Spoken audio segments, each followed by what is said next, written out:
attains a kind of haunting mysticism, profoundly shifting the audience's perception of reality.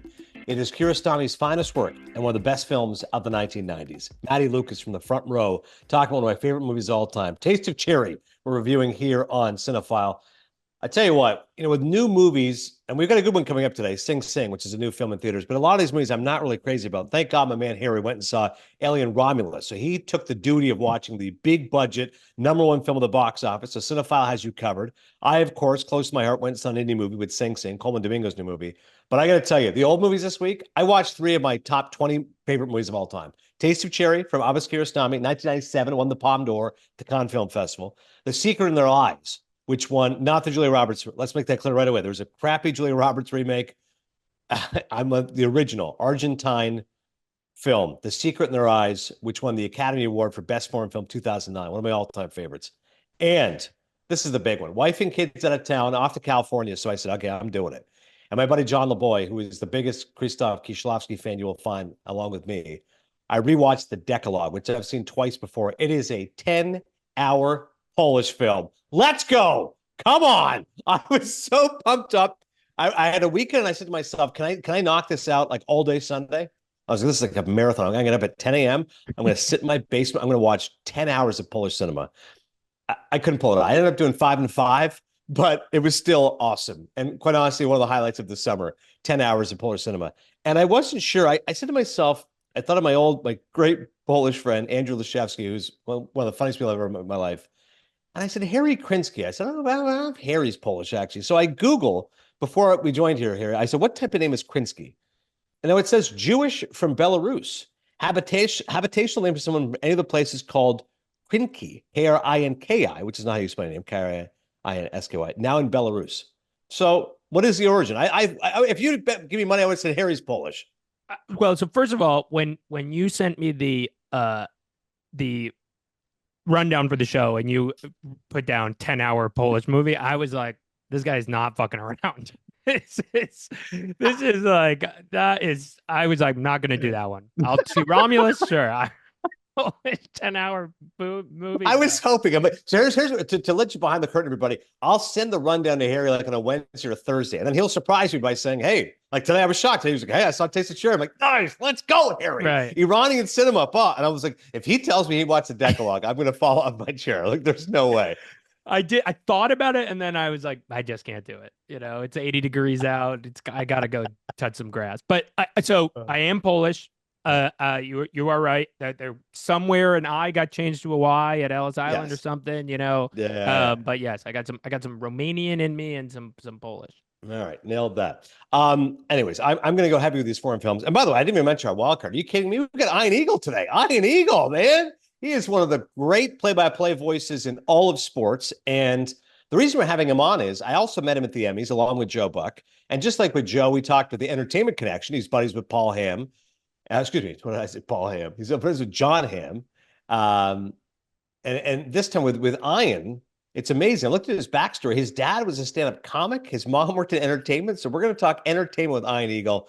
And, Harry's a big hoops guy. If you want to talk a little Nets with them, we'll find out. Ian Eagle coming up here momentarily. I know he's going to be great. Like I said, we're definitely going foreign film heavy here and all esoteric. So I feel like I should lead off with Harry and Alien Romulus. Before we do, very quickly, I want to mention friend of the podcast, our buddy Sam Morrell, the best. I asked Harry, I said, can you get me his number? I want to go visit him and go see him in New Brunswick, New Jersey, which is the Stress Factory. Just about an hour from where I live. It's basically Rutgers for all those who know Jersey. So I texted Sam and I said, hey, I want to come see my buddy Scott Spinelli. He's a huge fan. We wanted to come, more importantly than the show, we just want to come say hello. And he's like, dude, I'll get you comps. I'm like, oh, fantastic. Even better. I got a free show of Sam Morrell. So went and saw him Saturday. He was great. Really funny. A lot of new material, especially having seen the Amazon show. I could see how funny he is. Works the crowd, everything. A lot of great bits. Two stories particularly told were great. And I asked him after, he said they're both legitimate. So if you're a fan of Sam Morrell, go see him in touring. He's about to hit Europe, by the way, insane trip. If you look at Sam's IG, September 17th to like October 3rd, he's going into Europe for like 2 weeks. And it's like, he's hitting everything. It's like Copenhagen one day, Helsinki the next day. I'm like, Jesus, he's not messing around. So the two bits, one was about an annoying neighbor who ratted on him. And another one about a guy named Stu, which at one point he said in the story, he goes, a sportscaster said to me, can I guess who Stu is?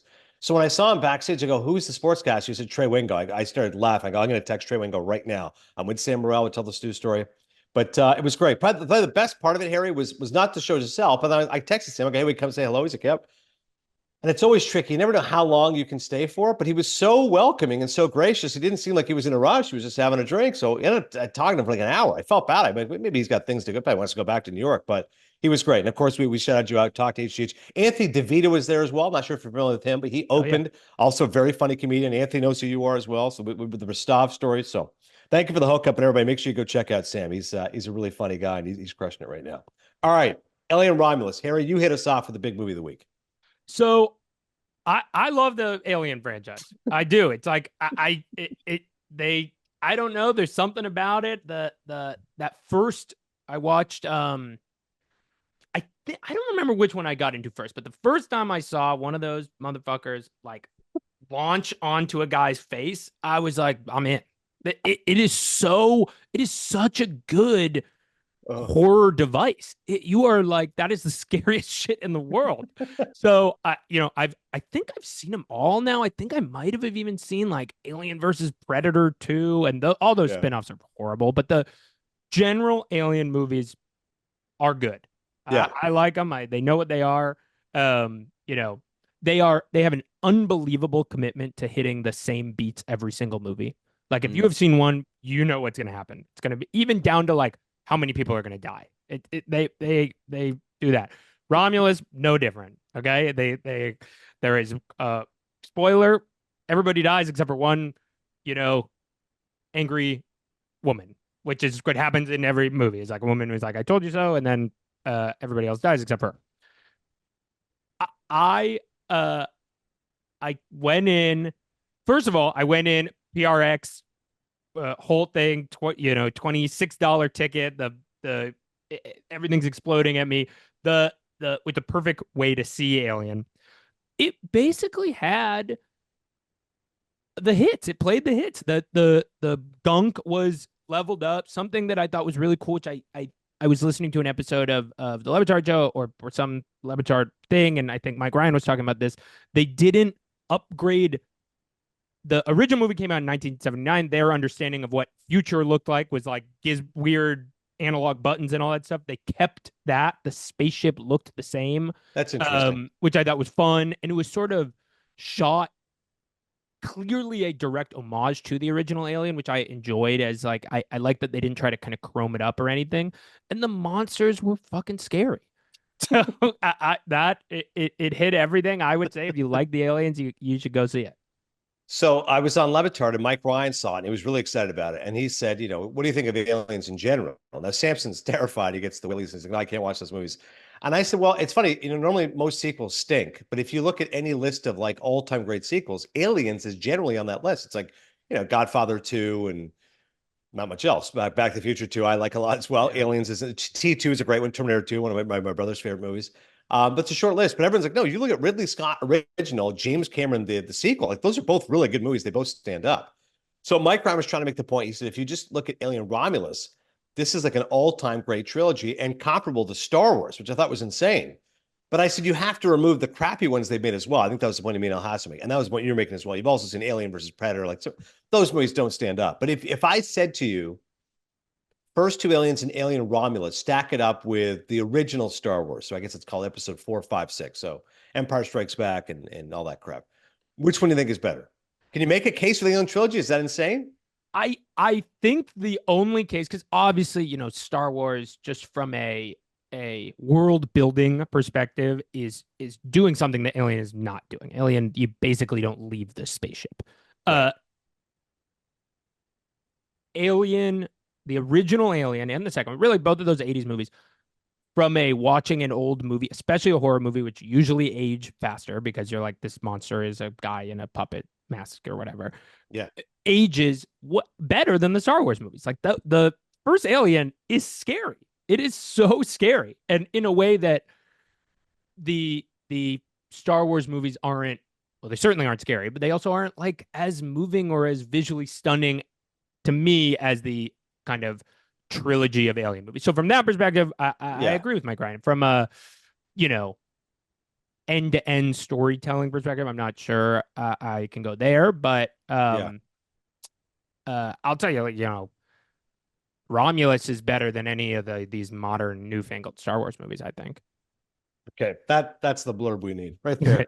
If we actually had juice, we would be messaging Alien Romulus right now. This is better than all those Star Wars reboots. I like that Yes. endorsement. All right, Alien Romulus currently in theaters. It's the big movie right now at the box office. Make sure you go check it out. Thank you for that, Harry. Sing Sing is the film I want to talk about. Independent film right now. If you start looking, somebody said to me, when's the Oscar race going to get going? I said, it's interesting. A year ago at this time, we already had Barbenheimer out. We had Oppenheimer, which won 7 Academy Awards and made almost $1 billion. And we had Barbie, which made 1.4 billion, and of course was nominated for a bunch of Oscars.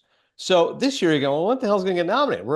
It's August. It's late August. And you go, well, Dune 2. After that, not a whole lot. So I said, okay, let's go watch Sing Sing. I hear there's a lot of Oscar buzz around this movie, and it's a very good film. Here's the story. Divine G, Coleman Domingo, of course, he was nominated for an Oscar a year ago for his Netflix film, playing a civil rights leader. Imprisoned at Sing Sing for a crime he did not commit. Finds purpose by acting in a theater group alongside other incarcerated men, including a wary newcomer in the stirring true story of resilience, humanity, and the transformative power of art, starring an unforgettable ensemble cast of formerly incarcerated actors. Wow. And that's where things got really interesting. So I tell you the first part, you go, okay, crime he didn't commit. I'm like, what is it, Shawshank Redemption? Right. We've seen these movies before. But the fact, okay, they're putting in a play, that's already interesting. It's a little different. These guys are like practicing King Lear. But now the fact that these guys are actual prisoners, I'm like, that makes things fascinating. And it gives it a real different edge to it, because you start to say to yourself, what is fiction? What is documentary? And it does an excellent, it feels like cinema verite. Like you're blending these two elements together. Like, is this guy actually in prison? Is he still in prison? Is he a former inmate? Because he's acting as so well that you think these guys are all in prison. So for a film in which authenticity is critical, I thought they really nailed that aspect by making that unique choice in terms of the actors and the prisoners. Greg Kuidar is the director. I'm not familiar with him. Paul Raci's in the movie. He's great. He's in The Sound of Metal, which I love that movie. He's nominated for Best Supporting Actor. The great Riz Ahmed movie. That's one of the best movies of the last 5 years.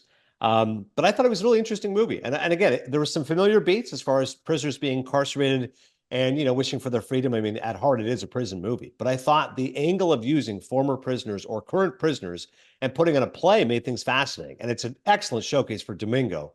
Again, it's probably too early to start the Oscar race now and guarantee he's going to get nominated for Best Actor, but I certainly think he'll be in the race.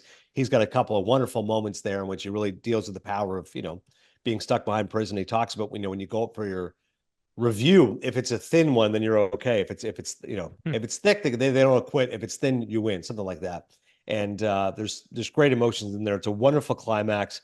And overall, I thought it was a good movie. I don't think it was great. At times a little bit slow, at times a little repetitive, but I give it 3 Maple Leafs. I will definitely recommend Sing Sing for an excellent performance by Coleman Domingo, and really a tribute to the theater and what all that can bring.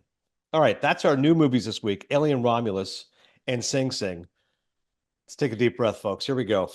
The Decalogue. Yeah. Oh, we're going 10-hour Polish film right out of the gate. Gentleman Frank, who's a dear friend, always follows on Twitter, went to me, said to me, he's like, are you ever going to review it? I said, if I do it, it might be on my deathbed, but I'm doing it now just for you, Frank. Krzysztof Kieślowski's The Decalogue, special DVD edition. I'm holding in my hand for all those watching on YouTube. How Number heavy one is film it? with it. Yeah, it's not actually as heavy as you might think. It's like a lungering piece. Yeah. To do curls with this. On the cover, it says number one film of the year, the New York Times. But then, to give you an example of how old this is, video of the year, Entertainment Weekly. Like, video of the year. Okay, great. So the story behind it is Kieślowski made this film in the 80s, but then it wasn't released anywhere. And then eventually it came out in the late 80s, 1988, to Polish television. And then eventually they had some episodes released at the Cannes Film Festival. Then it never was released as a film, but it was released, as a series, which it is. So when I say to you 10-hour Polish film, you go, what are we doing here? It is 10 one-hour episodes, and each episode is based on the 10 Commandments. I mean, you talk about a hell of an idea, provocative. And Kieślowski, who's, again, incredible director, Three Colors, Blue, White, and Red, maybe a film people are familiar with. He was nominated for Best Director for Red. Of that trilogy, I love White. I think it's a great, great film. But Juliette Binoche is in those trilogies. And also The Double Life of Veronique. Years ago, my first job as a sportscaster was working at the Score Television Network in Canada. We had this big, hulking cameraman. His name was Michael Wasilewski. If you say it properly, Michael Wasilewski, of course, with the Polish accent. But like just crazy mullet, just big, gigantic features. Kind of look like Shrek, just like an ogre. But a great guy nonetheless. And I remember one time we were doing whatever it was, spring training, and then afterwards we were going to eat. And you could tell Michael's Polish, and I said, "Hey, are you a fan of Kieślowski?" And he's like, "What?" He's completely perked up. And I said, "Dude," he goes, "Saying to me, do I like Kieślowski is like saying, do you like Steven Spielberg?" I'm like, "Yeah, like yeah." I'm like, "Dude." So I got him going on how much I love Three Colors, Blue, White, and Red, and the Decalogue, and it completely perked me up. To this day, I haven't had such a great experience with other people of Polish descent. Although Ada Milostek is absolutely stunning Polish beauty. I worked with her at Omni, which was my first on-air job. She didn't know Kieślowski, but she was great to talk to. Anyways, so each part is about the Ten Commandments. Here's the first one. I kind of need a refresher course here in the commandments. I am the Lord thy God. Thou shalt have no other gods before me. That's the first one. The story is about a university professor who trusts in the infallibility of the computer and he instructs his young son in its use. It's easily the most heartbreaking of the 10. And this is how you kick off the show. I'm like, oh my God. Anxious to try to pair new skates, the two consult a computer to calculate the safety of the thickness of the ice on a nearby pond. A freak thaw results in unforeseen and tragic circumstances. You know, there was this guy, heartbreaking. 52 minutes out of the gate. And one of the last shots is when the dad's looking at the computer and the computer's like blinking. It just says, "Are you ready?" And I was like, oh my God, like I'm not gonna be able to get through this. But it is an absolutely heartbreaking 52 minutes between a father and son and what happens. Kick things off then episode 2, keep things rolling. Honor thy father and thy mother. This one's great. Anka discovers a sealed envelope in her father's room that is marked not to be opened before my death.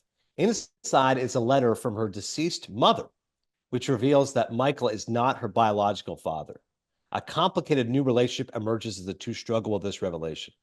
I mean, that scene where she just first sees the envelope and it says not to be opened before my death. Like, is anybody not opening that, Harry? There's no way, right? You're visiting your mom or your dad. It says, don't open it until my death. You're like, I am opening it right now. Like, there's not even hedging. Just open it quickly. Okay, we're going to refasten or something. Yeah. She kind of deliberates a little bit because he's gone on business. But once she opens it up, and then what she does is when he comes back from the airport, she meets him and she just starts quoting the letter. Oh my God. Cold blooded. It's just like not to be open before my death. He's like, and then she's like, I'm here to tell you that, Michael's not your real father. And he's like, oh, and he just slaps her. He's like, bitch. Leaves away. I'm like, oh my God. Yeah. How are they going to reconcile this relationship now? But fascinating episode, in particular because it's got a great twist at the end, which is really, really interesting. Third episode wasn't great. Thou shalt not bear false witness against thy neighbor. Elzbieta, researching the fate of Jewish war survivors, is visiting from New York, sits in a lectures in ethics at University of Warsaw. Oh, excuse me, I jumped way ahead. That's actually episode 8. I'm all over the place. I'm sorry.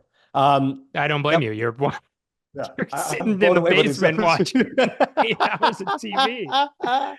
Episode 3 wasn't great. Basically, this woman was in love with this guy. She tries to get back with the dude. He's not interested in her. It wasn't great. Episode 4, really good. Episode 3 was remember the Sabbath day to keep it holy.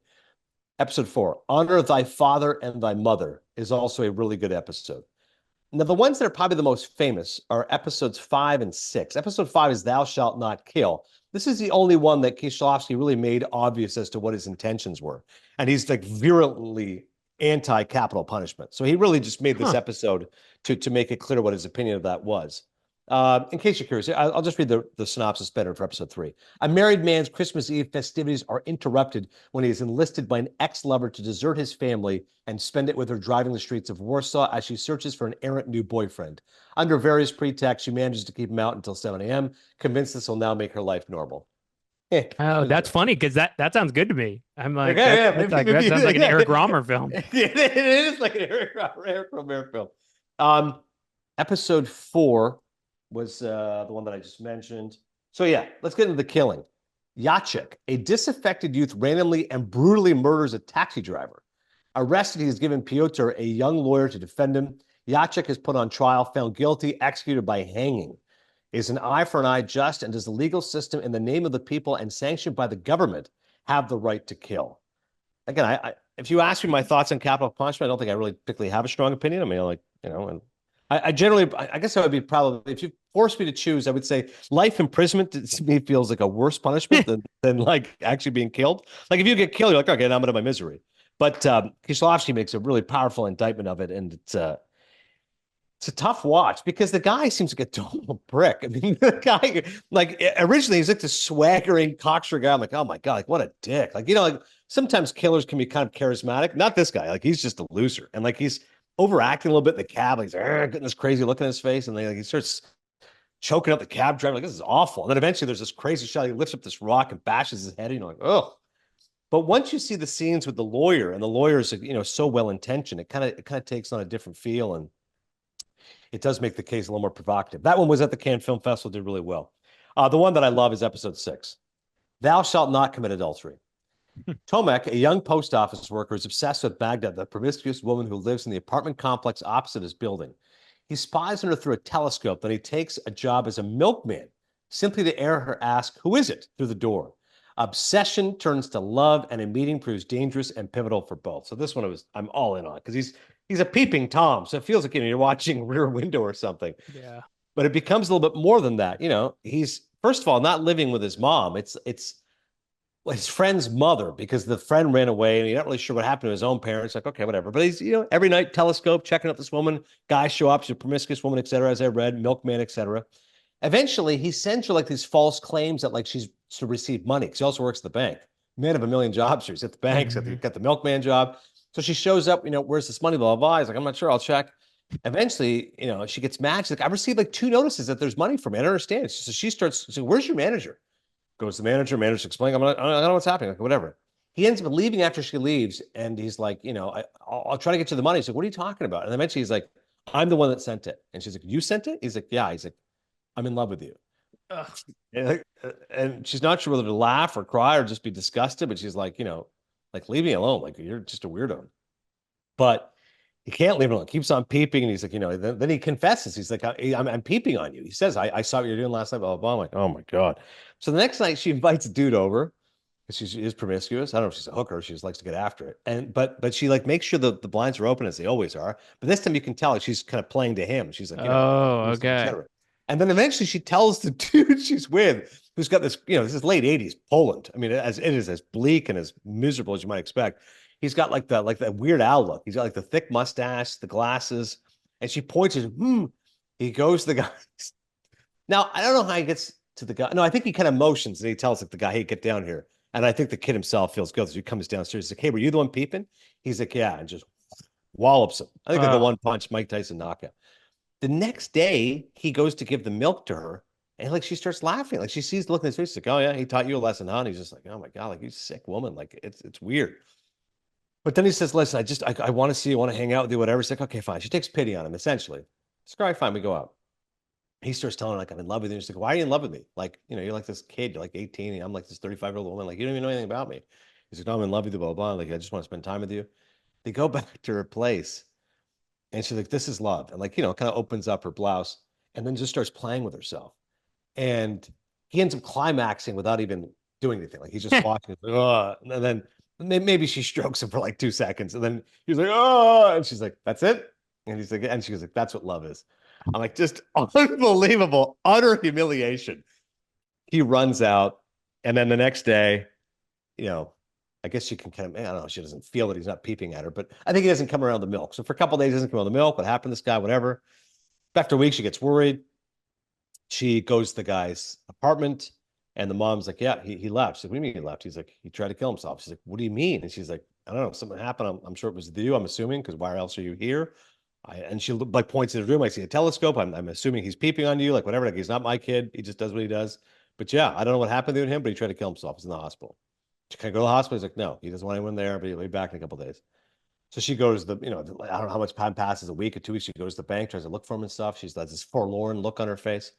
Eventually, she goes back, and he's there at the bank. He's, heavily bandaged wrists and stuff. Oh, God. And he goes up to her, and like now you can tell like she's like she horribly feels horribly guilty. Kind of gives like a smile, maybe a little flirtatious, but he's just stone faced, and he just looks at her and he just goes, "I'm not peeping at you anymore." And I'm like, "Ooh, that's just brilliant, man!" It's just it's provocative storytelling and really just gets you thinking. It was awesome.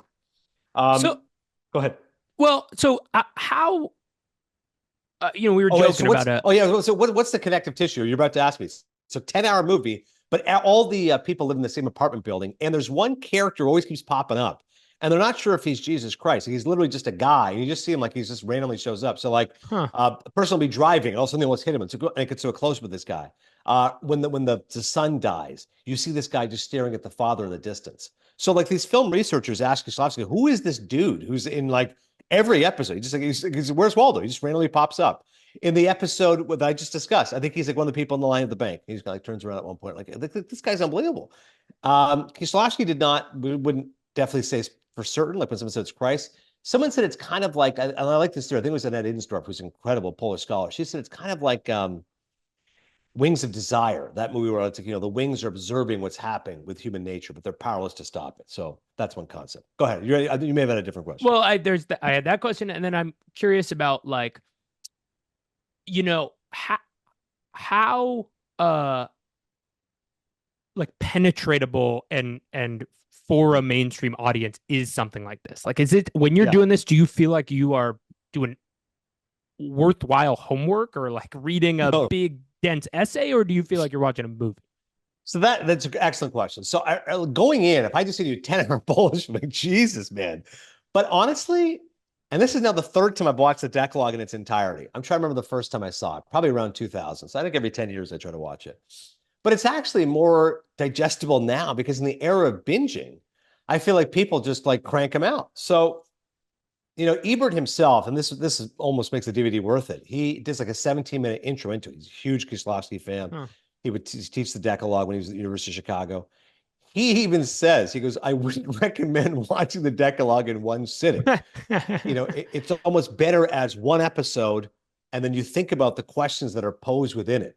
I think a great piece of writing. I think I'm saying it right. He said, or you can watch it if you're lucky enough, watch it with someone, and after each episode, discuss its moral quandaries. Huh. Or if you watch it by yourself, ask yourself the very same questions that Kieślowski's characters so often do. And I was like, yeah, that's exactly what I did. I mean, I should have probably spaced it out, but I was just in the era of binging now, like rather than watching, whatever, The Bear, I'm watching the Decalogue. So I actually think it's much more accessible than you might think. That's an excellent point, Eric, because you're on its own merit. You go, whew, like at hour 6, you're like, had to take a break. But because it's 10 1-hour episodes, and I guess we're being very specific, it's probably 55 minutes each episode. So it's 9 hours and 10 minutes. And again, if you watch it probably piecemeal, that might be the better way to go. Anyways, excellent question. Episode 7's brilliant. 6-year-old Anya is being brought up by Eva in the belief that Majka, Eva's daughter, is her sister, whereas Majka is really her mother. Tired and saddened by the deception and desperate to have Anya love her as a mother, Majka kidnaps Anya and runs away from her parents. So she thinks it's her sister. It's actually her mom, kidnaps her, goes and sees the father, who is a disgraced school teacher, because he was, let's say, 28. She was 15 when they had the kid. So to cover it up, they just said, okay, it's actually the grandparents. He hasn't seen his kid. He's like, oh, Jesus. He's like, why are you here? Like, what are we doing? He's like, nope, I cannot live this lie that she's my sister. It's my daughter, and I'm going to Canada. I'm like, yes. At one point, she's going through like Canadian citizenship. I'm like, let's go. Canadian immigration, late 80s, love the Poles. And he thinks she's nuts. Amazing ending. I'll just say there's a scene in the train station. It takes my breath away. Like before watching all these episodes, I was thinking of like fragments I remembered. I'm like, episode 7. I do vividly recall that last shot, which is an absolute beauty. A few more to go. This one's not great either. Of the 10 episodes, these two were like, eh. Episode 8, thou shalt not bear false witness against thy neighbor.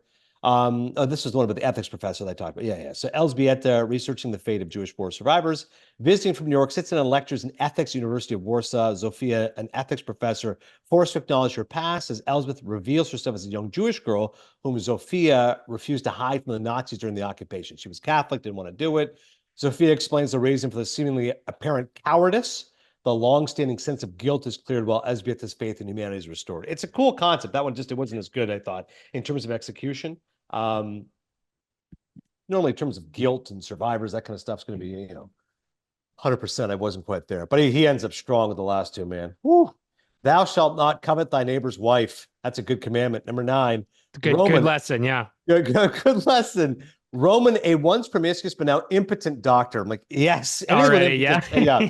He encourages his wife, Hanka, to take a lover. I can't get it up. You go get it. Okay.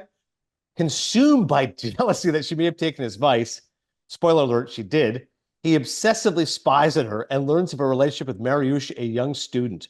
Unaware that she has broken off the affair, Roman resorts to drastic measures. Amazing. There's one shot, he's in the closet, and Kieślowski shoots it through like the penetrating doorway, and you see her and the husband, or sorry, they're her and the lover. And he's like, "You sure your husband doesn't know?" She's like, "He has no idea." I'm like, "Oh my God." I'm like, to be that husband trapped in the closet. R. Kelly song, trapped in the closet. And the last one, after 9 hours of unrelenting bleakness, Kieślowski got something else up his sleeve. He's like, "How about I give you a dark comedy to end? Thou Okay. shalt not covet thy neighbor's goods." In this black comedy, two financially strapped brothers, Jerry and Arthur, unexpectedly inherit a small fortune when their father wills them the most valuable stamp collection in Poland. Hilariously funny, bizarre, bizarre. At one point, because they're trying to get these really rich stamps, this guy's like, "If you give me your kidneys, I'll do it." You always hear that expression, I'd give one of my kidneys for this. He actually is like, "No, if you give me this, I'll give you one of my kidneys." And he has to go to the hospital, goes to this operation. And then he's telling the brother, he's like, "I've got horrible news." He's like, "What?" He's like, I lost the stamps." And he's like, "What?" He's like, I'm out of kidney. And you're telling me you lost it?" He's like, "I don't Oh know what my happened. God. They were stolen." I'm like, absolute disaster. The Decalogue is all about the folly of life. It's absolutely brilliant. It's essential viewing, and it's more digestible than you might think. 9 hours and 10 minutes. Polish cinema. Krzysztof Kieślowski, all-time classic. All right, Taste of Cherry. Awesome. Kiarostami. I got the Criterion Collection here I'm holding up. What's this one about? Winner of the Palme d'Or, the 1997 Cannes Film Festival.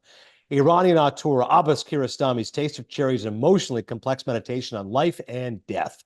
Middle-aged Mr. Badi, that's Homayoun Arshadi, driving through the hilly outskirts of Tehran, searching for someone to rescue or bury him. Criterion proud to present the DVD premiere of Taste of Cherry. Incredible film. And I worked at a real independent movie theater in Toronto called the Carlton. This is when I was in my second year of university. Only showed independent movies and foreign films and documentaries. So I remember the poster was awesome. It's literally just this guy with this hollow glaze in his face, and it's just this Taste of Cherry. And this was part of the great Iranian new wave of the late 90s. Kiarostami is the best filmmaker of them, but Majid Majidi, Mohsen Makhmalbaf, like there's a few filmmakers that are unbelievable. And there's other films, you may have heard of them. The Wind Will Carry Us is another Kiarostami film. But I highly recommend, I think it's Children of Paradise by Majidi. A Time for Drunken Horses. It's a Bahman Khabadi film, which is one of the saddest films I've ever seen in my life. 84 minutes, and there's this one mentally handicapped child. They're literally on camels, and they're trying to cross the border. It's the time when the Kurds were really under attack. Unbelievable film. And these movies, I remember asking Owen Gleiberman, who was a great film critic for Entertainment Weekly at that time. Alicia Schwartzbaum was another film critic. I said every Iranian movie she would rave about and give it 4 stars. And Gleiberman started laughing. He goes, "Well, those movies," he goes, "the 90s movies are really special because that Iranian new wave was amazing because their government at the time was very repressive and very, authoritarian against filmmakers. And you still see that today." So he said, "I think Lisa was just responding to the fact they were able to make these movies, which were done on a very small budget, documentary style, and like really heartbreaking and genuinely moving. And I don't think he'd seen films like that before. Again, in Farsi, but then translating the subtitles. And those movies were amazing. And watching Taste of Cherry again, it was a reminder of how good those films were in the late 90s. Again, you still got great Iranian filmmakers now. Oscar Farhadi is one of my favorite filmmakers alive. He's won 2 Academy Awards. Of course, people know how good his work is. I rewatched The Salesman a couple months ago recently on Cinephile. But Taste of Cherry, to me, is just an unbelievable rumination on life and death. And it's essentially a man driving a car, which is one of Kiarostami's familiar motifs. Almost all of his movies, you see scenes of people driving. He just found that intimacy there. But he picks up 3 different people, and he has a goal for them. And he's soliciting, find one of them, which one's going to help him, try to help him kill himself. And he basically says, "Listen, I've got a brave Doug. I'm going to take a bunch of pills. All you got to do is come in the morning and say my name. And if I come out, I'm alive. And if I don't, I'm dead. But the money's in the car and it's all yours." And that's the story. And it's hauntingly simple. And yet I found it incredibly moving. And particularly because there's not too much information given. You don't know exactly why Mr. Bagdi wants to kill himself. And I think in a different film, you get all this unnecessary backstory. His wife did this, his kids did this, et cetera. Here it's like this man is just so unrelentingly unhappy. And he has this great conversation with this Muslim scholar. And he says, "I know you're going to tell me, you're going to say that, suicide's a sin. It's the worst sin, that you can't turn your back on the life that God's given you." He's like, "But isn't it also a sin to be so unhappy, to be so miserable in the human condition?" It's a beautiful, beautiful scene, the way it's written and delivered. Um, but I love this film, man. It has a really soft spot to me because I remember watching it when I was like, 19 years old. That had a really impact on me. And I think it's still a gorgeous film. And amusingly enough, Roger Ebert, who loves the Decalogue, hated Taste of Cherry. If you really watch the movie, if you look it up, he gave it 1 star, and it's actually a really funny review. He just called it unrelentingly boring. It got rave reviews across the board. I think if you go on Rotten Tomatoes, Taste of Cherry's got to be something like 94%. Like it was unanimous approval, as I mentioned. It won the Palme d'Or, but a rare time that Ebert was not enamored. Okay, 83% Taste of Cherry. Maybe not as high as I thought, but Ebert's review is hysterical because he discusses in there. He's like, listen, I know everyone's going to say I'm wrong. I know Kiarostami's this great filmmaker. I've liked his other movies. I love the Iranian New Wave, but this movie stinks. It's actually a really funny contrarian review. But I'm so proud of my man Harry, who watched Taste of Cherry. Your thoughts? So I read a review right after watching it, and the review was like, I've watched this movie a number of times. I just rewatched it. The in my memory, 50% of the movie is this conversation with the taxidermy, the third person. Yeah. But when I watch it again, like that's only 5 minutes, and that was totally. I connected with that because that conversation to me was so powerful and such like a culmination of so much of what was going on in the movie that I think I'm going to also remember that as 50% of the movie, like that he spends the whole movie talking to this taxidermist about if he should kill himself or not. Yeah. And the Ebert thing is interesting because the first 45 minutes of the movie is a slog. Like it is a slow, sad kind of. I found myself not the score, but the sound effect. It is like an unrelenting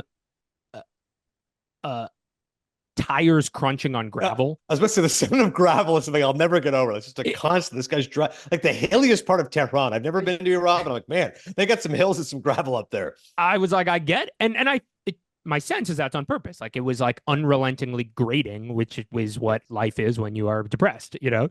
So but I was like, God, is this, I don't know. This is hard to watch. But then the last 45 minutes, really the last 35 minutes is just so powerful and so kind of puts the rest of it in this interesting, light where now I'm starting to think more fondly about those long shots of him driving around in this Range Rover, and just really, really enjoyed it. The last 10 minutes, I really was, for a movie that is slow and methodical. The last 10 minutes, I'm like on the edge of my seat. Like, what is he going to do? Is he going to kill himself? I still don't really know if he did or not. I mean, obviously it's ambiguous. I have kind of, I have some thoughts, but so I did really, really like it. I thought that the halfway through, I was like, oh no, I'm going to have to tell Adnan that I didn't like this movie. And then the second half of the movie, I very much enjoyed. And it made me think more about the first half of the movie. Yeah, no, it's a great point how the second half can redeem the first half, and why you should generally try to have the patience to stick with a movie. Generally, people tell me, like, if you watch a film, you should, watch at least the first 20 minutes. But the good news is this, it's only 95 minutes. So you're like, at the point, as you said, once you committed 40, you're like, well, it's 45 more minutes of my life. Let's just get through it. So I'm glad you hung with it. And I'm with you in the last 10 minutes being surprisingly gripping. Fascinating ending. I remember watching the time in the theater, this, small shoebox, the Carlton. I'm like, I can turn to the guy next to me. Like, so did he kill himself or not? Like that last shot, the rain comes in the darkness. And then the next shot is you see Kiarostami, the filmmaker, with his, patented sunglasses and hat on. You see the actor getting out of the grave, like talking a little bit, shaking hands. You got the great music playing, that great jazz song. The name escapes me. It's a really sad song. And I'm like, then you see like the tech people. I'm like, what's going on? Like, I don't understand. Like, did he kill himself? And then he's just reminding you, like, hey, we just made a movie. It's okay. Don't kill yourself. Like, I don't really particularly understand it. So the DVD is great. There's an interview with Kiarostami, and he unfortunately doesn't really give away. He just kind of says it's enigmatic, as you said. It's meant to be ambiguous. But he said he likes to show behind the scenes. There's a great movie he made called Close Up, which also, includes the filmmaker and includes documentaries and fiction. So I guess it's just kind of a stylistic trick to be like, hey, here I am at the end, whatever. We're talking to the actors, whatever. One of the coolest parts of the interview, though, there's like a listing of things you can watch. So it's like Kiarostami on Iranian New Wave, Kiarostami on Children, Kiarostami this, and this is Kiarostami on Tarantino. So I've seen it before, but I watched it again, but it's great. And because he's speaking Farsi, but it's English subtitles, except for the Tarantino part that he speaks English. Because I guess the camera guy said something like, what about Tarantino? So he starts in English, he says, He said, I don't really care for his movies. I don't like the violence. Like he's like, I don't like violence in movies. He said, but he's a wonderful guy. He said, I'm much more interested in him than his movies. And he said he loves foreign cinema and he's a true cinephile. Like he loves movies. He goes, I'll never forget we were at Cannes and he was telling me about this film he saw. And it was just like literally like that movie must have been made for like $2. It was this movie. I think it was a film from Kazakhstan about a sheep herder. And like Tarantino loved it so much. He was telling me about it. He's like, you have to see this movie. It's so brilliant, so well done. I was like, yeah. He goes, so he really loves foreign films. He loves world cinema. He loves those movies. And he goes, he loves violent stuff. He loves all those, Hong Kong movies and the action movies. He said, but he goes, I liked him. He goes, but I'll tell you this. He said, I found it tough to follow him because he goes, he talks so fast. And he goes, with my English is okay. He said, but I can't. He goes, he talks so fast. At times I was like, I think I had to have an interpreter. I'm like, what is he saying? Because he just goes and goes and goes. And then they go back to talking in Farsi, and he stops the interview because again he tells the camera guy because I guess he was talking to him. He's like, no, but he goes, I really am interested in him more as a person than his movies. I really don't. I don't really care for his movies. Like he's like, I'm not watching Reservoir Dogs. This guy's hacking an ear off. I'm not watching Marvin getting his head blown off in Pulp Fiction. But as a dude, I actually quite like Quentin Tarantino. So it was actually really cool. I like the fact they included it on the DVD. That's All right, funny. next up. And again, this is my all-time favorites. I did a list a couple of years ago. I think I saw about my favorite films of the century so far, and I included The Secret in Their Eyes. First off, if you're watching on YouTube, Harry, how good is that picture? It's yeah, a guy in silhouette sitting at a typewriter, and then a woman in the back, and you got the title "The Secret in Their Eyes." It won the Academy Award for Best Foreign Language Film in 2009, which there's people like me who are crazy who will watch every movie nominated for foreign films, but then there's people who say, well, I'll just watch the winner. So it was not expected to win. And the fact it did win was fantastic. And I love the blurb at the bottom by Joe Morgenstern, the Wall Street Journal. You will want to know this secret. A beautiful film. Of all the years I would watch Siskel and Ebert together, I always remembered how much they loved Fargo, which is one of my favorite movies as well. And what I remember is what Gene Siskel said about it and why he loved it so much. And he said, if you've seen as many movies as I have, you get tired of seeing the same repetition. And Roger was always big on character and plot and story. So Siskel said, the reason why I love Fargo so much is because not only is it unpredictable and original, but it's a mashup of so many different genres. And he said, Fargo is a film noir, it's a women's picture, it's a comedy, it's a thriller, it's a drama. He goes, it just mashes up all this stuff in this very unique concoction, because I've never seen a film set in Fargo, North Dakota with these accents and these voices and the snow and this everything. So when I think about why I love The Secret in Their Eyes so much, one of the reasons I love it so much is it's a mashup of different genres. It is at heart a thriller. It's at heart a mystery movie, but it's also this gorgeous unrequited love story. And it's also historical fiction. Here's the story. Recently retired criminal court investigator Benjamin, Ricardo Darin, decides to write a novel based on a 25-year-old unresolved rape and murder case which still haunts him. Sharing his plans with Irene Soledad Villamil, the beautiful judge and former colleague he has secretly been in love with for years, Benjamin's initial involvement with the case is shown through flashbacks as he sets out to identify the murderer. But Benjamin's search for the truth will put him at the center of a judicial nightmare as the mystery of the heinous crime continues to unfold in the present, testing the limits of a man seeking justice and personal fulfillment at last. It sounds like one of these standard courtroom thrillers you get in the 90s, right? The case from the past is now haunting him today, and the murderer is on the loose, etc. And yet it's so skillfully done by the director Juan Jose Campanella.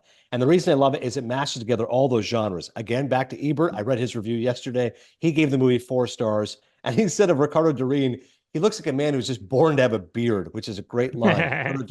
He is an actor born to have a beard. He's just like a Latin hunk. And he says, Soledad Villamil, Ebert goes, pardon me for saying this, but she's my kind of woman. She's pretty, she's mature, she's smart, she's intelligent. I was like, yeah. And the way that they balance the entire genre crossing is amazing. Peter Travers, Rolling Stone, this spellbinder will sneak up and floor you. Kind of like Harry's thoughts of Taste of Cherry. The first 45 minutes aren't necessarily all that involving in terms of the court case and what happened in the past. Beautiful opening credits, by the way, which is an underrated art form these days. You don't really get great opening credits anymore. This was like a beautiful opening credits. A lot of it's in slow motion and black and white. But they start going through the case. The movie starts to take off. At the 52-minute mark, Esposito is his best friend, who is a great character. The guy's a lush. Married, kids, works in the job, goes to the same bar every night and gets plastered. and he's talking to Ricardo Darin's main character, Benjamin. And they're trying to solve this case of what happened years ago. And he goes, your passion's Irene, but you can't face it. And Benjamin doesn't want to admit it. He goes, no, he goes, you're in love with her, but you can't do it. But she's your passion. She keeps you going. He's like, my passion, because you make fun of me. Why do I come here and get drunk and get into fights and watch football, soccer? He said, because that's my passion. That's what I'm all about. He's like, so we need to find what this guy's passion is. And he gives this whole great monologue, Shakespearean monologue about passions and passion. Eventually, he's like the passion. And then you have this crazy shot. I don't know how they did it. It must be CGI. The camera just like this overhead shot and just goes flying in. And eventually you find the two of them, like a drone cam, and they're there at a soccer stadium, packed house in Argentina. They're trying to find the killer from years ago. Eventually they spot him, which is insane because they've gone to like how many games? It's not like the first game they went to. They went to like, let's say 50 games. Eventually they see him, they catch his eyes, they yell at him. Crazy directing, the handheld camera running. It's an incredible shot. Eventually that scene leads to Irene, and the movie that they had, the scene here is amazing because again, he was accused of rape. And so she starts antagonizing him by insulting him. Like you pussy, you wouldn't be able to hold on a woman, you couldn't handle him, etc. Eventually he whips out his dick and she's like, that you call that a dick? Like I was like, oh my God. He even fucking punches her like it's exactly what they want to get this reaction. But of course, she's putting herself in a harmful way. I will not spoil the secret. It is a hell of a climax. That's all I can tell you. The final 30 minutes blew me away. I would put it up there with the usual suspects as far as great endings that have your mouth agape. Like I was not expecting that. It's an absolute stunner. And the unrequited love story is so beautiful. I mean, I'm telling you, the twist and the actual answer to the murder mystery is stunning in and of itself. But the resolution to their relationship is so beautiful and so enigmatic. It's like an ellipses, Rather than the written word, it's the ellipses. It's all about the moment in between the moment. It's a gorgeous film. I love it. The Secret in Their Eyes.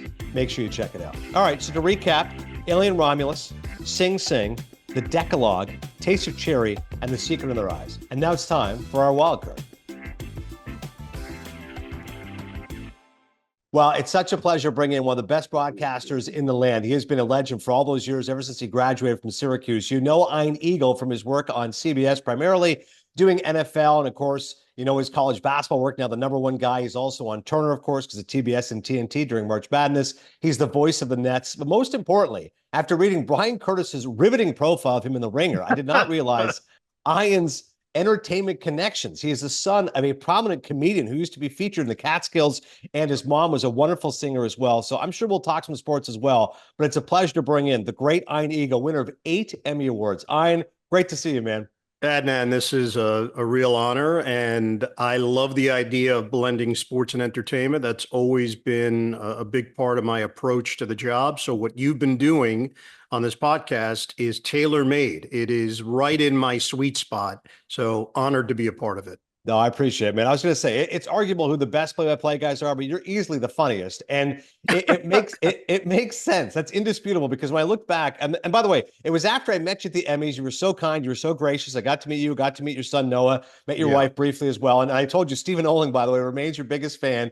Gigantic fan of yours from ESPN. Of course, he's a big Nets fan.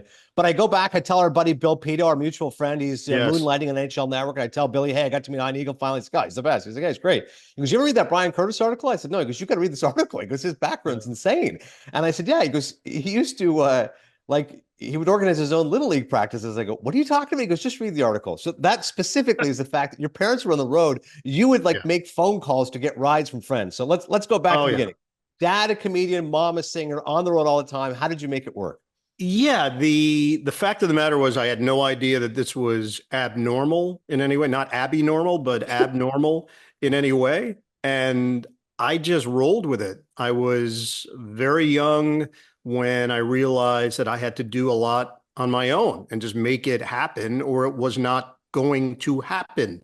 So it's a double-edged sword. The fact that my parents weren't around, that could absolutely be a source that you look back on and say, oh, I missed out on this, I missed out on that. Yeah. Or you flip it and you say, well, I grew up fast. I was really independent. I recognized that I had to advocate for myself at a very early age. And that was true across all levels of life, whether it be friends, whether it be schoolwork, whether it be literally getting yourself up in the morning and getting yourself ready to go to school and making sure you go to Little League practice and what have you. I see it as a positive. It ended up being a really interesting background, and my youth is full of joy. My wife made the point to me, someone recently sent me a bunch of photos and memorabilia. My father's widow. So my dad was married 2 kids, got divorced, met my mom, married my mom, got divorced, met a woman, married her, got divorced, and then married her again. So if you could follow along that flow chart, she ended up sending me a box full of stuff from my youth. And the one recurring theme that my wife noticed in all of these photos, she said, man, you were a really happy kid. And I felt really loved and I felt respected and I felt heard. And I think that did translate a great deal as I made my way into adulthood of, okay, nothing seems insurmountable. Nothing seems too overwhelming. Just kind of do your thing and do it with the right intentions and things will work out the way they're supposed to. Yeah, I mean, it's amazing to think about. You know, it's like there's stressful moments sometimes in Sure. broadcasting, but you overcame all that because you said you were so independent. Dad, I mean, being the son of a comedian, how funny was your dad? My dad was really funny in a laugh out loud way, but then in a really clever manner, wordplay, um, people that he came across in life, he made them feel incredibly comfortable. And I saw that at as early an age as you can think back on to have memories of that sort. Didn't matter. People within the industry, people outside the industry, everyday people walking around the neighborhood, the dry cleaning guy, it didn't matter. He just made it his business to make everybody in his world feel very comfortable around him. And that really resonated with me because he could diffuse any situation using humor more often than not. But the part that struck me as I got a little longer in the tooth, and now you remember things and you recognize that maybe I didn't have the exact handle on the situation. He was actually very professorial and had great wisdom and insight. And that probably is the more prominent quality that I remember more than him being funny and having a joke and a punchline. The part also that sticks with me, and this is a very common thing for stand-up comedians. If you go to a comedy show with a fellow stand-up and you sit with them, you'll notice that most of them don't laugh at the stand-up because their wheels are turning and they're taking it all in. They're processing. They're saying, would I do it that way? That's funny. That's funny, but not laugh. My father was a really good laugher. Yeah. So that whole approach to me was the essence of him. It wasn't about him. It requires so much ego to do that job. And years later, when I was in the car with him, I had seen his act probably 1,000 times at that point in my life. And I asked him, I said, well, why don't you vary up your act? You know, you've got all this other material you can lean into. And he looked at me, he said, what do you mean? I said, vary it up, come up with some new stuff. He said, no. That's the act. That's my act. I said, oh, that works. Consistency, as you know, in anything performance-based, it's all about consistency. And he just leaned into the consistency of working his material that never failed. It was just made for the audience that he played to, and it always killed. As you're describing it, I feel like I'm watching an episode of The Marvelous Mrs. Maisel. I don't know if you watched the show, Yeah, but did I you did. find that at all I did. reminiscent of your upbringing? Oh, at very all? much so. Very much so. And a lot of personal experiences. The first 6 years of my life were spent every weekend at the Catskill Mountains. Not, oh, every now and again. No. Every weekend was spent at the Catskill Mountains. And my dad and mom, my mom opened for my dad. Yeah. And they were a force of nature in my mind. I would see these two people that led everyday lives and then boom, go on stage, command a room, take over, entertain. These were people that were very well fed. Eating was a big part of the whole experience in the Catskill Mountains. So the audience, they were ready for something else other than eating. Entertain me. And my mom really was a gifted singer and funny in her own right. Mhm. And my dad was a terrific musician, trumpet player, worked in big bands. Both of them dropped out of high school, mind you.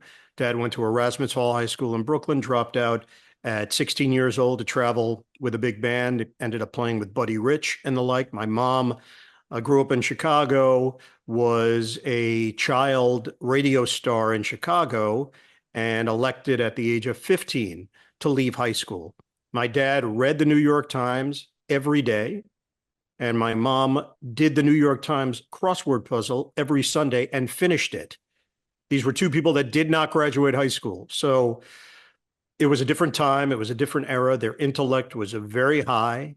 And with that also came the hustle of trying to make a living and trying to find their way in the entertainment industry. My dad did not experience true success, financial success, until the age of 50 when he did the Xerox commercial playing Brother Dominic. It spurred many other commercials. He ended up becoming the hot thing in advertising because he had that face and got about 50 different campaigns over the course of his career in that time period, probably a 6-7 year time period. Anything he went up for, he got. But that was the first time he really experienced financial success. He had appeared on the Ed Sullivan Show with his comedy partner, Frankie Mann. Eagle and Man was the name of the act. Mhm. The two of them started. Buddy Hackett convinced my dad to go on stage as a comedian. He would hang out with Buddy Hackett. My dad was a trumpet player. Buddy would say, "You're funny. You should try this." And eventually he did. And it worked out. He teams up with a different guy, Frankie Mann. Initially, Frankie Mann is more of the cut up role, and my dad's the straight man. They go meet with a fairly powerful agent at the time who said, "I'm going to come see your act." Watch their act. Afterwards, they said, "What do you think?" They said, "You have good material, but you got to switch up the roles. He's the funny one. You're the straight man." Meanwhile, Frankie Mann is offended. They had been working on one act, and they did. They ended up switching up the roles. They traveled to Australia. They ended up on the Ed Sullivan Show. My dad told me the story. It was not a great experience. They did their act on a run through for Ed Sullivan. He did not like some of the vocabulary and the verbiage, made them change a couple of things. My dad at the time said, "What are you, crazy? That's the essence of the joke." And basically, his partner said, "Hey, if you don't change it, we're not going to be on." Well, the act before them went long. I think it might have been a dog act or spinning plates. And they got pressed for time. They had to take whatever their time allotment was and squeeze it into half. And my dad felt it completely tinkered with the timing. They did not do as well as they could have done. And thus it did not lead to the kind of gigs they thought they were going to get. They ended up breaking up. My dad went up on his own. And then years later, ends up enjoying success financially from the commercial industry. So pretty wild, and just the whole butterfly effect of life, how it can have an impact not only on him, but then on my life. He ends up going and doing sitcoms on the West Coast, 3 of them that aired, and none of them got picked up. They all aired on national TV. None of them got picked up. One was with McLean Stevenson. Another was with Lorenzo Music, the voice of Carlton the Doorman, Garfield. and later Garfield. Yeah. And if they get picked up, Adnan, life is different. We're moving to LA. Syracuse probably never happens for me. And who knows what path you end up choosing. So you've got to keep everything in context and perspective when you talk about life and what leads to what and the sliding doors of it all. That's wild about Ed Sullivan, because I can't, like, I'm wondering now, like, do you think your dad regretted doing that? Because I totally get his partner's point. Like, if we don't do this, we're not going to be on the show. And Ed Sullivan can make you or break you. But I can see your dad being like, no, but this isn't the act we're supposed to do. Like, that's a hell of a conundrum. He regretted it. I know he regretted it because he probably played it over in his head 1,000 times. And my dad had tremendous instincts. He could read people, he could read situations, he could read the room. he knew they were doomed. He knew it. He knew it was not going to do well. And then the time constraints, I think, affected it as well. And then it just did not go the way that he thought. It led to their breakup. Frankie Mann eventually ended up in the movie. This is really ironic. Ended up in the movie Lenny. Dustin Hoffman, star of the film. Frankie Mann played Ed Sullivan. Wow, that's unbelievable. That's Bizarre. a great 1974 film. Yeah, black and white. I'm gonna get checked up again. That's great. Mom was a singer. Who was more successful of the two? Because I always listen. I'm too insecure. I could never have a wife in the business. I can't. I can't stand the chance you're more successful than me. It would completely eradicate my sense of self-esteem. Who was more successful? I'm not saying who's better. Who's more successful, mom or dad? Adnan, do you have a background in marriage counseling or psychology? Because you just nailed the issue within the marriage. As my dad's career started to pick up, 1976, commercial airs. He ends up getting Fleischmann's Margarine after that, where he played Mr. Cholesterol for 3 different spots. You can go on YouTube and check it out. You'll crack up. Yeah. They're really funny. And to see the evolution of his character, he was mean in one of the spots. Then he became a little nicer, and then he blended the two for the third spot. As my dad's career picked up, my mom did feel jealousy, did feel as if her career was not going the way that she wanted. Ended up moving to LA. We lived in New York and Forest Hills. She moved to LA. They were still married officially, but they weren't. It was over. And then her life started on the West Coast. That was her life. I started as a bi-coastal kid. I would visit her twice a year. She'd come back occasionally to New York, but she completely abandoned the Catskill scene and the New York acting scene. She was going up for commercials. She was going up for soap operas.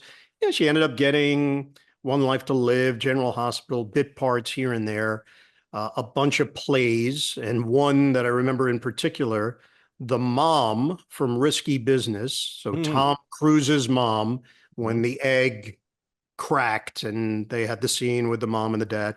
My mom was in a play with her, and I remember seeing it and thinking to myself, man, that other woman is really good. This was pre-Risky Business, of course, and I was maybe, I'd say 10 years old at the time. So talent stands out. Talent would always stand out in these situations. And she led a really interesting life, didn't enjoy the kind of success that she envisioned until she got a chance to play Judy Garland in a show called Legends in Concert in Las Vegas. Changed her life, completely immersed herself in the role. I was fortunate enough to see it and be there and watch the show on a number of occasions. And she killed it. She was really, really gifted and perfect for it. So another situation where all these other experiences, you have no idea what's going to lead to what, that somehow led her to the role she was always looking for. Financially, it was successful for her. She was out on her own. It was important. She passed away at a very young age, lung cancer. She was 43 years old.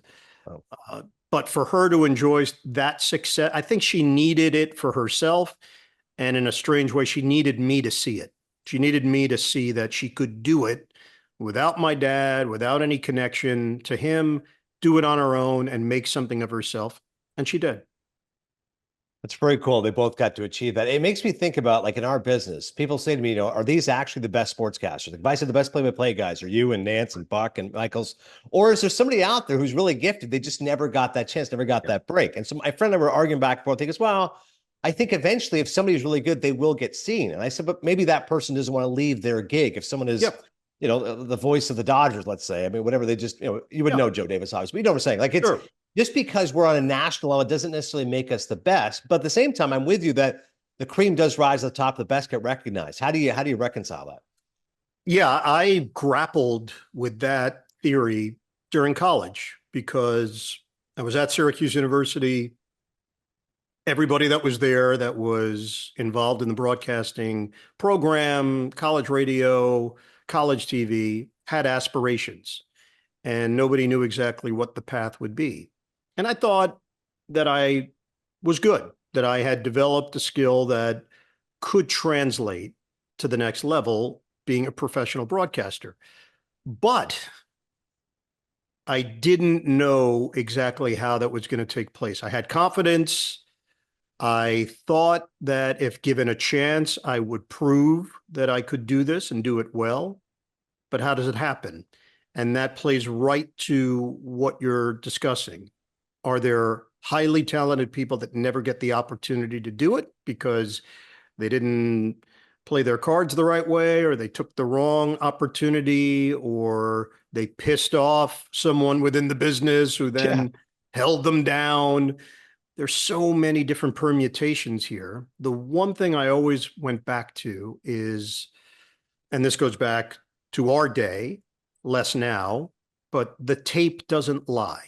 So if it is a tape that you were physically sending of your on-camera work, or a cassette tape of your radio work, that when someone stands out in the job, a decision maker knows it. There's some visceral feeling that hits you as a program director or associate director or athletic director or VP of production, whatever it might be. You see it or you hear it and you know it's really good and it's going to translate on camera or on microphone.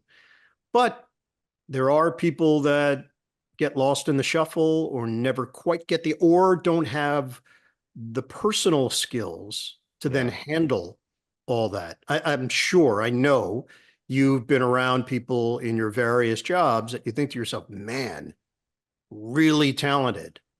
And then you see them out in their natural habitat, whether it be a newsroom or at a game, and you're like, oh no, they're an asshole. This is going to come back and haunt them at some point, which it does happen. Well, it's funny because I'm with you on all of that, because I'm like, I think intrinsically, like, do I do a good job? I'm like, yeah, I wouldn't have gotten this level to do a good job, but I don't think I'm A plus. Like, I think I'm just a solid, good worker. And as you said, I play well with others. I'm easy to get along with. I think all of that is very important. I think you have to have the skill set. As you said, you got to deliver on the air when the light's on, but you got to be a good guy as well. That will keep you in the business longer. And you're right. There's guys I've seen that I'm like, man, that guy, he really is better than people realize, but he pissed off the wrong person, said some stuff, whatever it was.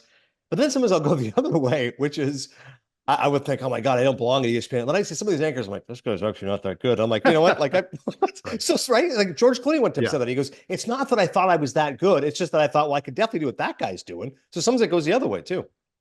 You know, it's interesting you say that. I got the net job at a very young age. I was 25 years old. I was not qualified to do NBA at that point, but somebody took a chance on me. It happened to be Eric Spoelstra's dad. John Spoelstra was the president of the New Jersey Nets, and we had a great interview, and it led to this position.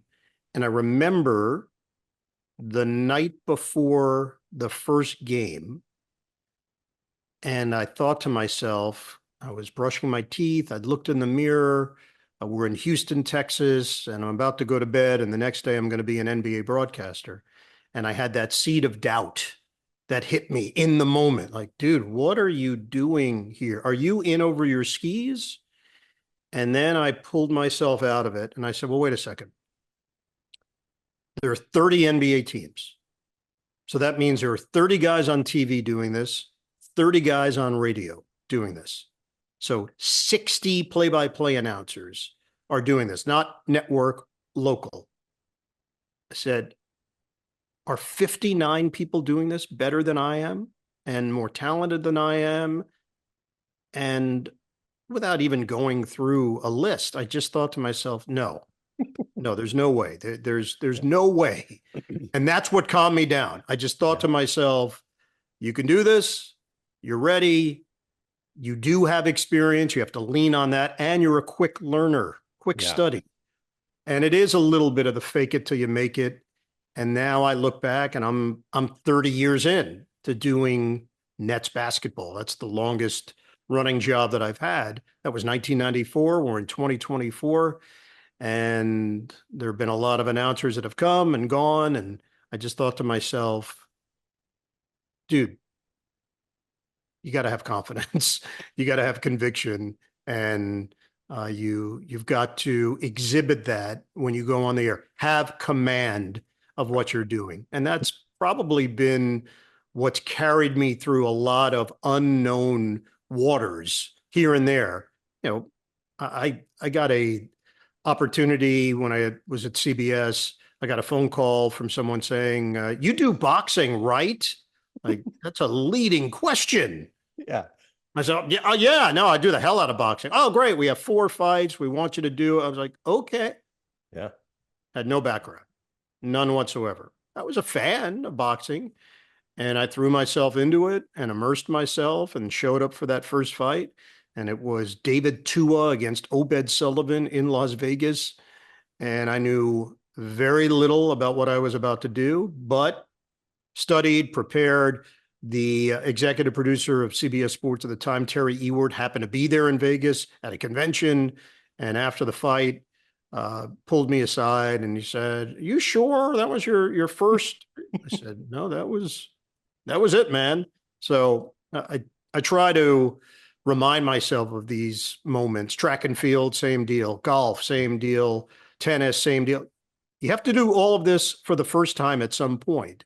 So nobody came out of the womb ready to do all of these sports. You study and you prepare, and then you let your instincts take over. Yeah, quick learner and takes feedback, well, I think are great qualities to have. I'm with you on that because everyone kind of struggles at first, but if you can go, hey, I can quickly make adjustments, I can be verbally nimble, like absolutely, I can do what you're looking for.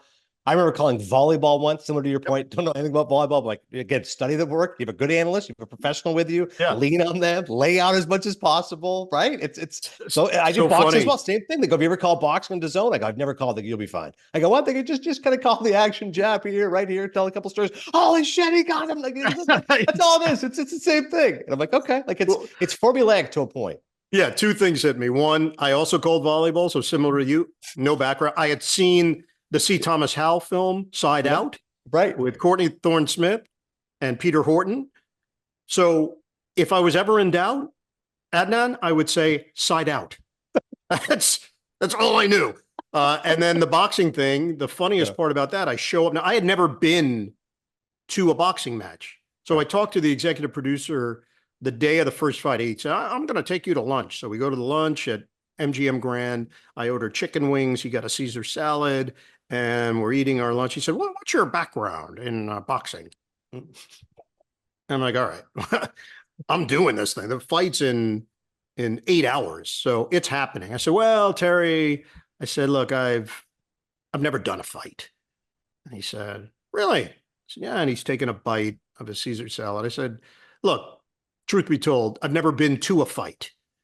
And now I actually see like little balls of sweat forming right in the lip area." Right. And Truth he said, be told, "Really?" I'm not really sure what boxing is all about. Yeah. And then I said, "Hey, if we're going to put all our cards on the table, I've never been in a fight. So I have no background whatsoever," which wasn't true. In fifth grade, somehow, I still to this day have no idea. I was told, like, "Oh, I heard you're fighting James Schneff after school." I'm like, "Am I?" I did not get any memo on this. And I ended up having to fight this guy after school. It was wintertime. I had thick gloves. I closed my eyes. I caught him in the chin. He went down. I walked home. Yeah. So 1-0. So 100% knew very little going in. I show up now ringside and again, didn't have the background necessary. Everybody sitting there had a cup of water or their favorite drink, and then they put either a piece of paper or a small piece of cardboard over their cup. And I'm like, what is this weird boxing ritual? And literally 20 seconds into the fight, when David Tua got Obed Sullivan backed up against the ropes, and then spit, blood, and mucus ended up in my water and on my collar. I was like, oh, that's why they cover the drinks. That makes sense. It's crazy. One of the things I always appreciate about your work, and again, this is great. Everyone should read I don't know why I'm giving Brian Curtis so much love, but keep reading the article. It's a great read. He did a great job. He tells an unbelievable story. And this is something that you and I both share in common. I'm sure a lot of broadcasters do this. I know Buck's joked about, guys texting me, "Hey, try to get this word in the broadcast." But making an esoteric reference that many may not get. And I've asked Costas about this, your buddy from Syracuse, and Bob Yes. told me, he's like, and he goes, listen, at times you got to entertain yourself. And Okay. Neil Everett told me this story years ago on Sports Center. I work with Neil, who I love. And I said, hey, man, you know when I became a fan of yours? I said, when I heard you say a home run call, I'll take him across the street to Mitch and Murray. And I said, Glenn Ross is one of my favorite, it's my favorite play, it's my favorite movies. And he goes, Great. funny you mention that. He goes, I remember doing that. And the coordinating producer said to me, like, hey, what's that about? I was like, it's from a movie called Glengarry Glen Ross. She's like, who is it? It's like Pacino, Lemon, like Alan Alda. It's written by David Mamet. Because she has no idea what I'm talking about. She goes, I would lose it. He's like, why? And she goes, well, no one's going to get it. And he said, yeah, but I get it.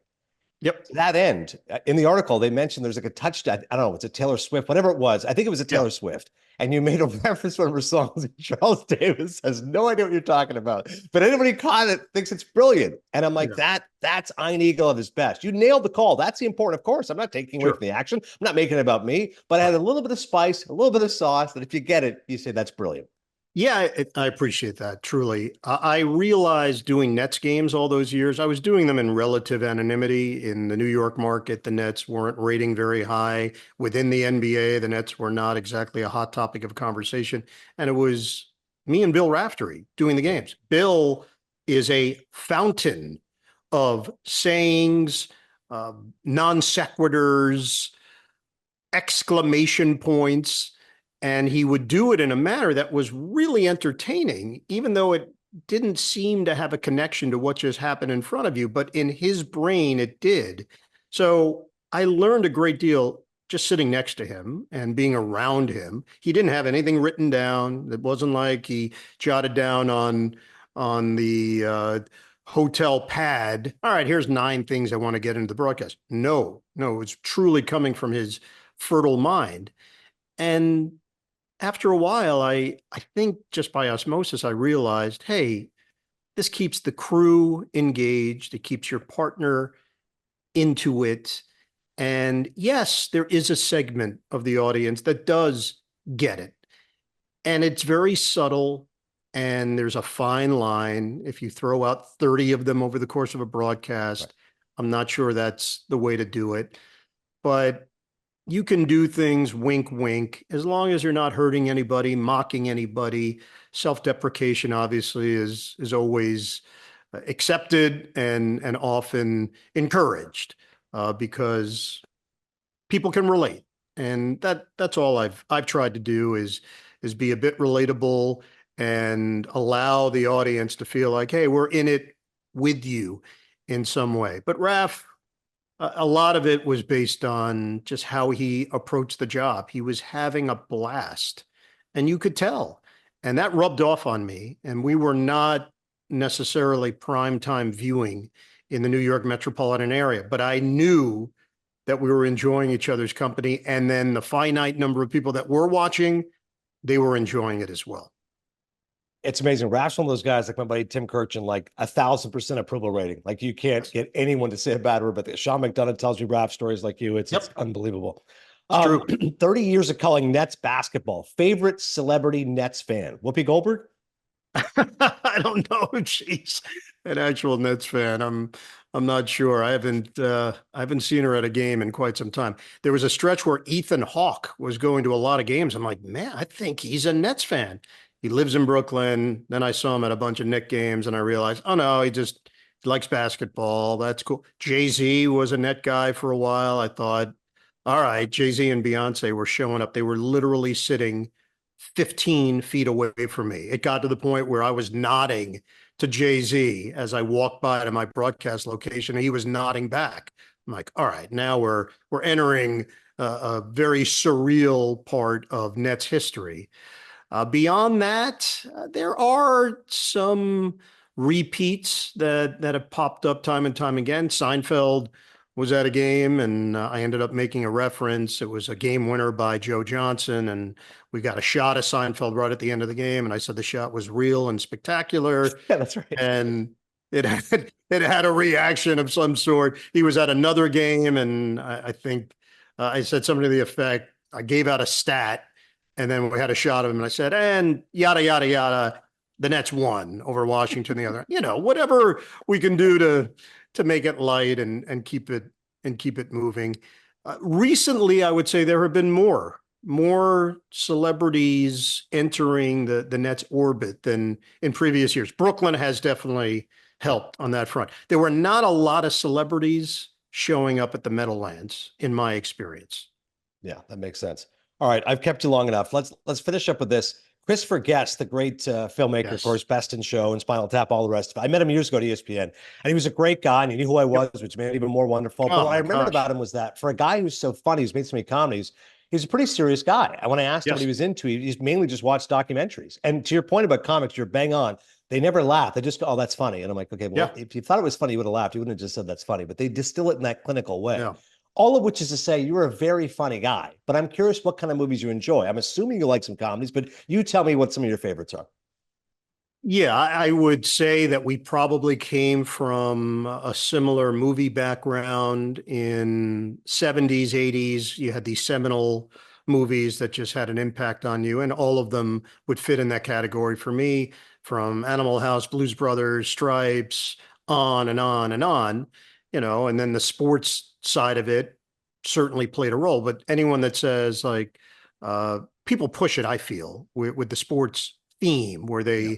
they try to shoehorn a movie into sports when it's not. Back to School is not a diving film. Like let's delineate between. Meatballs is not a running film. Right. Like just because there was a moment in the film doesn't mean that that's the main crux. Caddyshack, okay, yes, it's a golf film. The backdrop is golf. I'm with you on all of that. I found the biggest fascination point for me was the actors in films and then where their careers took them. I just was so fascinated by following someone that didn't necessarily have the greatest success, but maintained a career. So Tim Matheson's path was interesting to me. That I found interesting. Or Peter Riegert. Mhm. That was interesting. James Widows. I'm doing all Animal House people, but Yeah.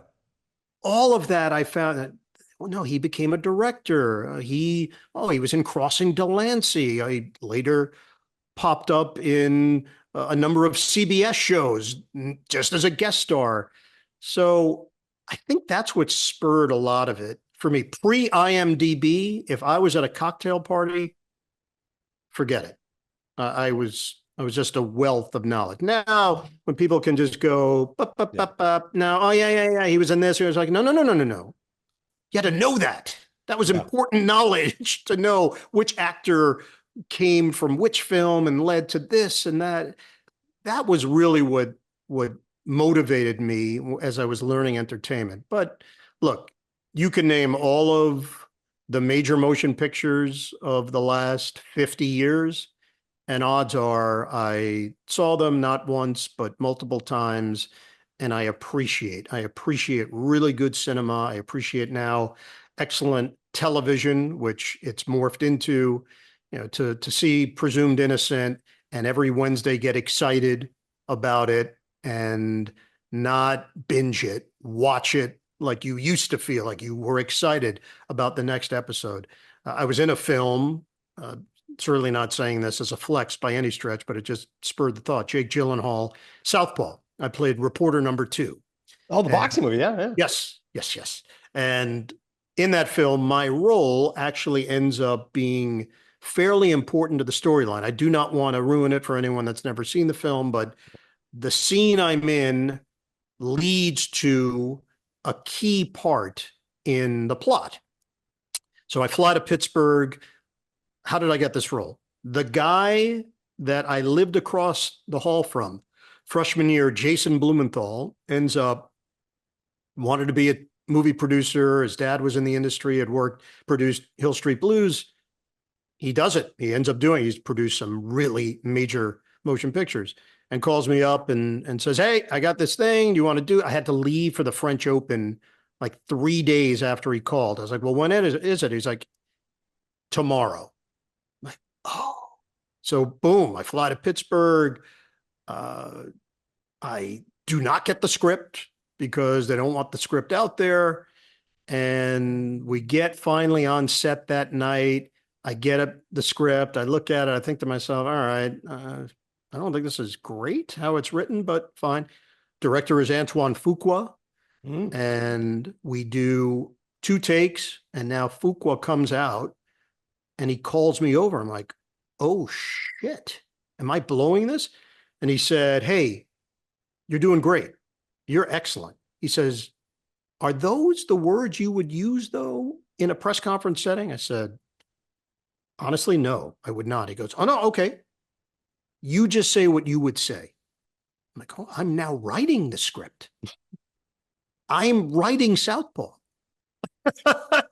So we now shoot it, 6 more takes, and I'm now riffing with Jake Gyllenhaal. He's going way off script. I'm like, dude, I don't think they're going to use any of this, but fine, I'll go down that road with you. And they come back, they say, great, great, great. And I'm acting my ass off. I'm facial acting. And they come back, assistant director comes out and he says, all right, everybody, take 10. We're going to now switch the cameras. I'm like, switch the cameras? What? Have you not been shooting me this whole time? I've been acting my ass off. So they switch the cameras. We do 2 takes, and eventually what's in the film is a compilation of all that. But it was a great experience. It was a lot of fun, and it was really interesting to see how the sausage was made. It's amazing. We're going to shoot you reverse now. My what? I have no idea what you're talking about. Southpaw. No I got to check it out. By the way, I got to tell you my boxing story now. So I voice only in Big George Foreman, currently available on Netflix. Yes. Me and yes. Robert Flores voiced it last year. And I swear it's eerily similar to yours because I'm reading the lines and sure enough, the director says it via Zoom. He goes, is that what you guys would normally say? And Robert and I are like, yeah, you know, he's like, okay, do it your own way. And I swear to God, I watched the movie. First of all, it takes like an hour. You do like 35 lines, maybe 4 make the cut. Yes. And the stupidest stuff I did not make when I started doing like Cosell impressions, like that. No. Yeah. So when they go, yeah, do whatever you normally do, or do what you want to do for fun, I'm like, they're not going to use this. I'll just stick to the script. That's what they say. And that's what you did.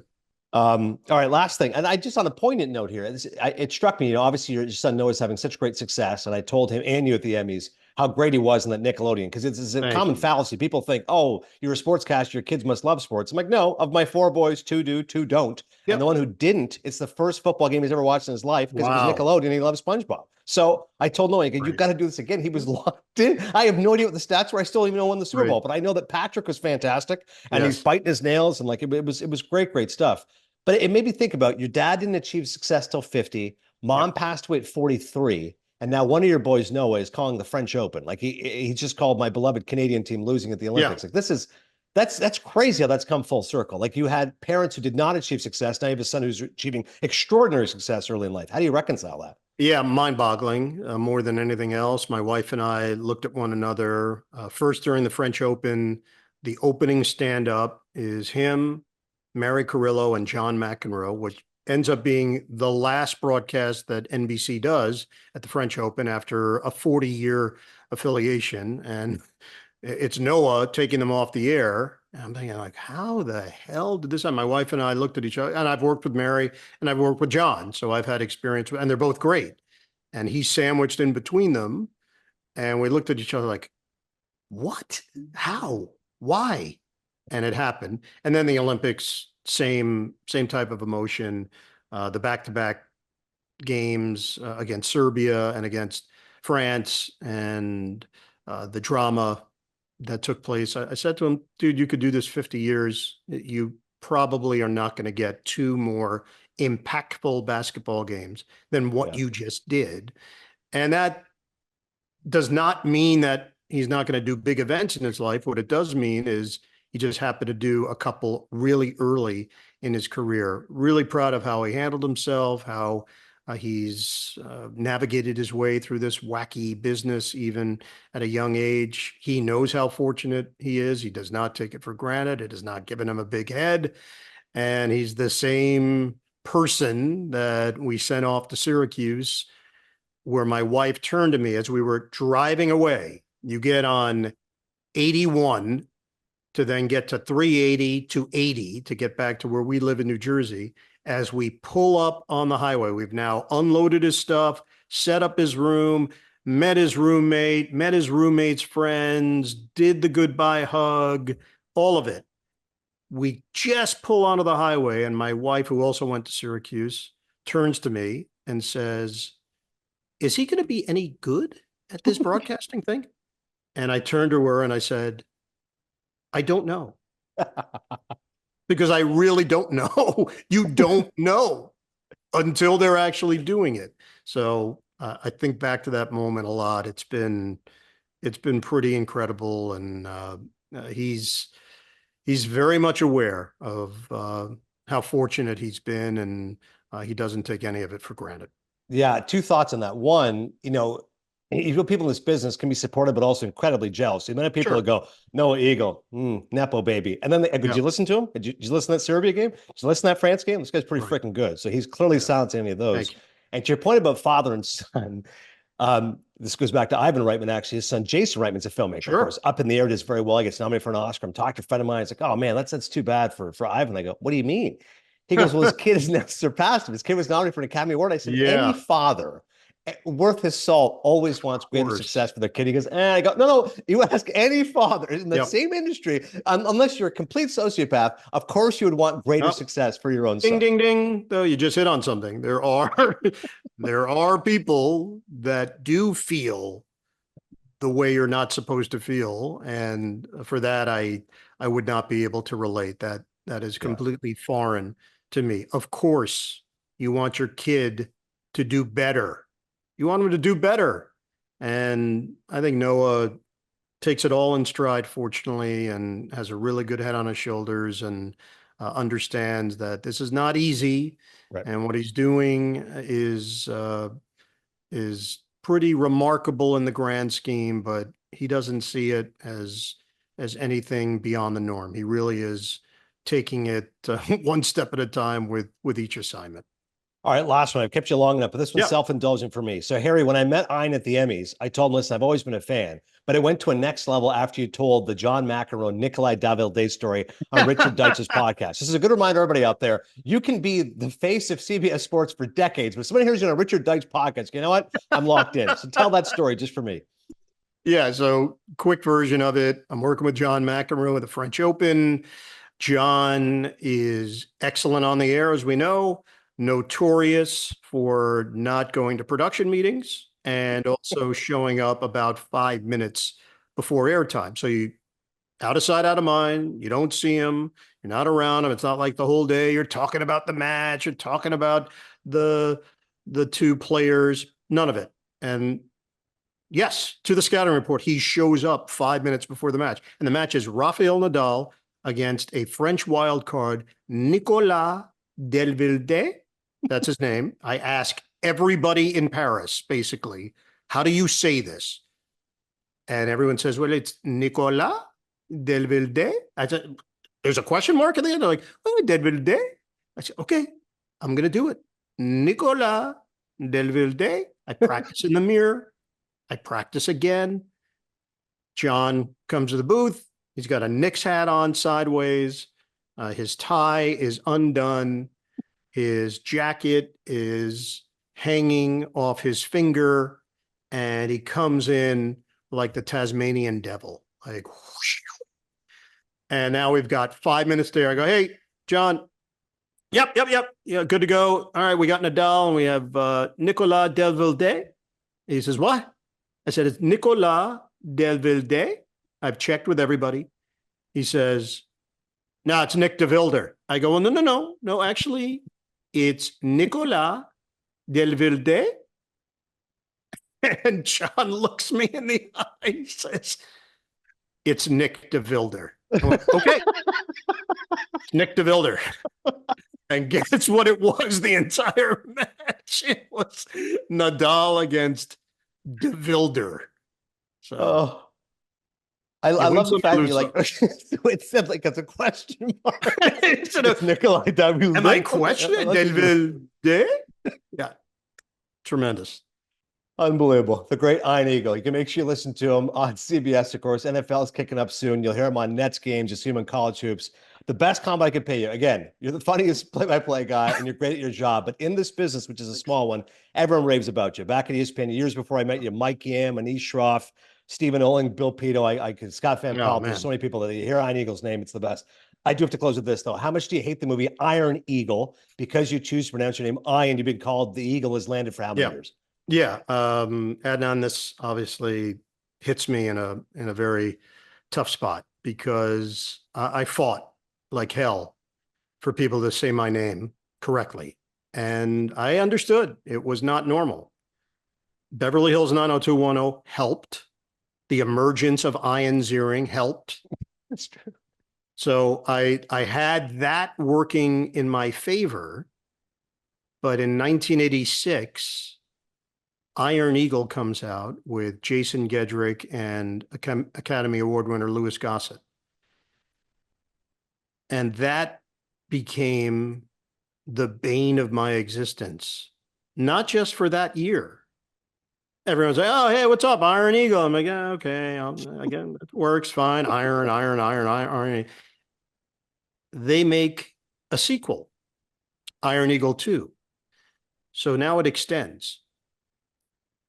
No. They were not satisfied with just 2 Iron Eagles. They go straight to video with Iron Eagle 3. They're going to keep this franchise resuscitated. Whatever they have to do. Clear? Nope. We got more. I think there might be an Iron Eagle 4 if you look it up. I'm not sure Gossett was in that one. So this did affect me, and not just in that people in my everyday life now had a place to go to with Iron Eagle. Athletes, coaches, general managers, to this day, believe my name is Iron Eagle. I do not correct them. I just lean into it. And so it's oh, you had a son. He should have been called Iron Eagle too. Right. Get it. Yeah.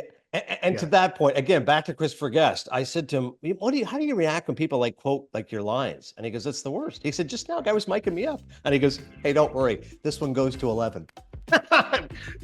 I do use that, by the way. I do use that with audio guys. We're like, hey, you good? Your levels? I go, I could use 11 if possible. And they're like, whoop, not over there. Iron Eagle, you're the man. I can't thank you enough. This was awesome. Great to be with you. Thanks so much, Adnan. Man, Iron Eagle was fantastic. God, great storyteller, man. We could have talked for hours, and I really much appreciate his time. The storybook called like boxing, being a quick study. It's hopefully instructive not only for movie fans but also just fans of broadcasting in general. And those stories about his parents, very poignant. I'm going to go look up those commercials he just did about his dad. That's pretty cool stuff. And I feel like watching The Marvelous Mrs. Maisel as well. All right, thanks once again, Iron Eagle. Thank you to the filmmakers of The Secret in Their Eyes, to Taste of Cherry, to the Dekalog, to Alien Romulus, and to Sing Sing. Next week, I can already promote what we're doing because I've seen so many movies with the kids gone. I watched Dee Dee, new indie film. I'll review that for you next week. I'm reviewing Barney's version, the great Paul Giamatti, Dustin Hoffman film. I am reviewing the 25th anniversary of Being John Malkovich, which I rewatched again. And I'm also reviewing Black Narcissus, which is a Powell and Pressburger film back from the 40s. Which one will Harry watch? I'm going to say he's already seen Being John Malkovich. If not, he's going to watch that one. That's the one to go with. We'll find out, and we'll see you next time on Cinephile.